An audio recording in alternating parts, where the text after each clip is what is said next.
Órale, solo trucker más movies and shows, and here we got the documentary, Netflix documentary that is The Truth About Jessie Smollett.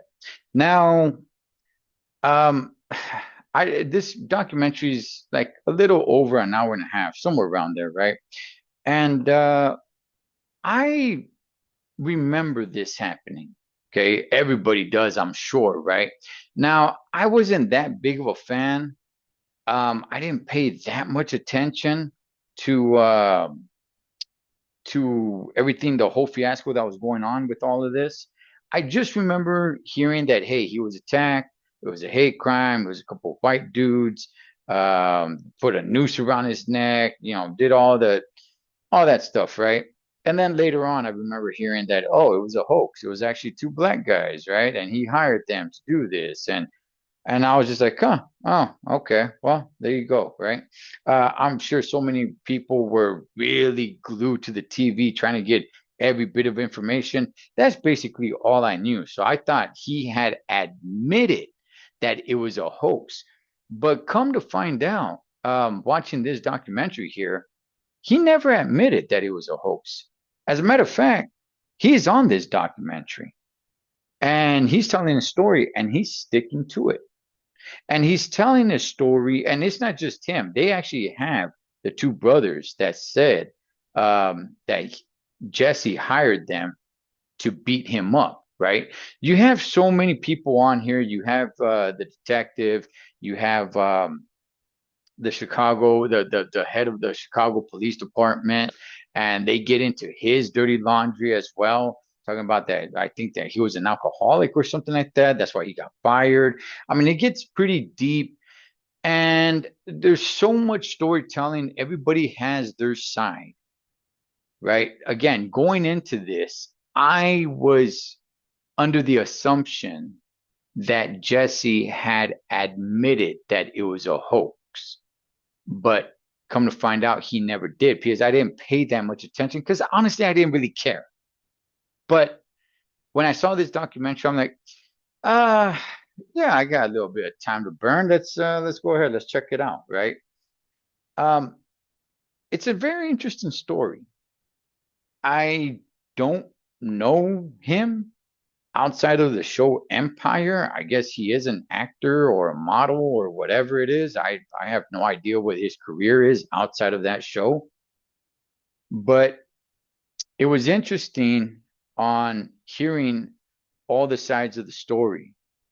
And, he talks about his drug abuse and why he was so secretive with certain things, like why he didn't want to give up his phone to police officers because he did not want to expose the fact that he actually had a drug issue at that time, right? You have the brothers, the two brothers that apparently were hired to do this to him, how they tracked him down. It's all circumstantial evidence, right? There's really no clear cut, hardcore evidence that shows that they are the ones that did it. But there's some pretty damn good circumstantial evidence where it's like, okay, yeah, I could see that, right? Especially the time, a day that it happened. It was very, very, very late at night, or as I should say, super early in the morning. So it's not like there's a lot of people out. Um, and the reason why they came forward and why they actually gave everything up, right? Because at first, when the two brothers that apparently were hired by Jesse to assault him so this can be a hoax, when they first got arrested, they got arrested coming back from Africa, I believe, and they were detained right there, right when they got out of the airplane. And they both kept their mouth shut. Neither one of them said anything, right?